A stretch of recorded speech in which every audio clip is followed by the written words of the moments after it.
Scott Whitaker. He's going to talk to us about junk art, aliens, and alternative energy. Take it away. Thank you. Well, there's a lot of people out there, and I don't have shoes on. So I'm an artist. I live here in Salt Lake City. My name's Scott. Here's a few of my pieces. I went to school and studied art at Utah State for a little while until I broke into the network and was hired by Cisco Systems to do network security, where I did network security for about 15 years. And one day I was at Burning Man and I was abducted by aliens. And I decided to quit my job and build a solar-powered flying saucer. My mom said, what are you going to do? What does this mean? I'm like, well, I'm going to cash out my 401k and build a flying saucer.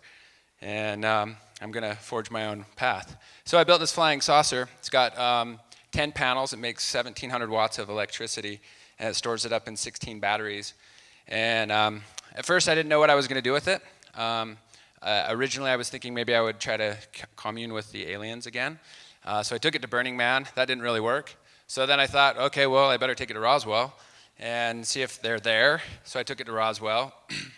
Didn't really find any aliens there, but I had a lot of fun on the way. So I was trying to figure out what to do with this thing, and suddenly I realized there were people who were interested in it, wanted me to bring it to their events. And people were always standing in front of it, looking at me, asking me, what are you doing? And I didn't really know what I was doing. I was just building this flying saucer. So I put a sound system on it that seemed to make the most sense. So I bought some speakers and started playing music and kind of learned how to be a DJ.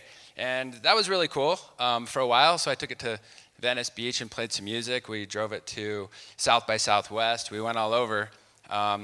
This is us at the Red Rocks Rendezvous playing music in the middle of nowhere. And people are thinking it's really cool because we can provide power in the middle of nowhere. And people come in and check it out, and I show them the batteries and show them the solar panels and how it works and what's going on. And here's us. This gentleman right here is Ryan Wartina, Dr. Wartina. He just invented a new battery that's going to change the planet. It's 10 times as powerful, 15 times smaller, and it will be on the market soon. Look for it, I sell. Little plug for Ryan there.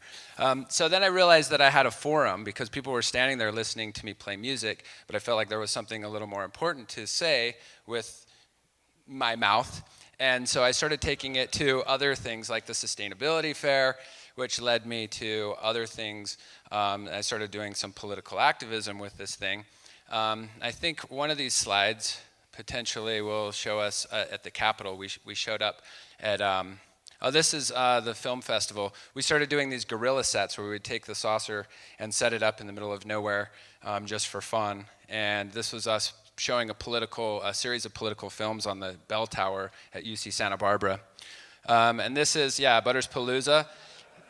Incidentally, the policemen, when I asked them the day before we were doing some training, political training up at the Capitol, and this policeman made me leave, and asked him what it would take to park right there, and he said it would never happen.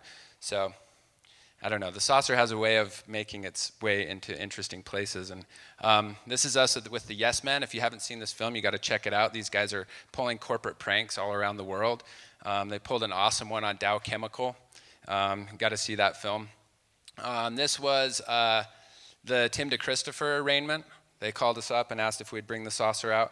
So I started to realize that we had a forum to maybe make some change because people, it's kind of a fun and interesting way to learn about alternative energy, and it's a really interesting way to get a bunch of people to stand in front of you and listen to you.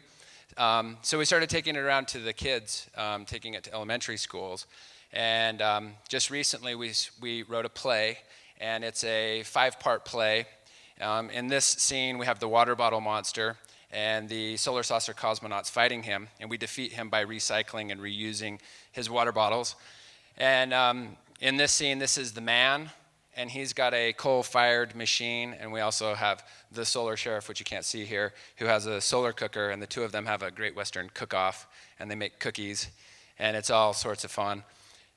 And in this next one, this is us recycling a bike, and the little boy comes out with his bike, and it's a piece of junk, and we come out and we rebuild this bike, and we fix it for him and show him how to build, to take old things and turn them into new things, and we talk about where stuff comes from and the importance of using stuff And that is a really great slide that talks about what we're doing in terms of taking old things and making them into new things and building things out of alternative energy and making alternative energy fun and exciting. Thank you.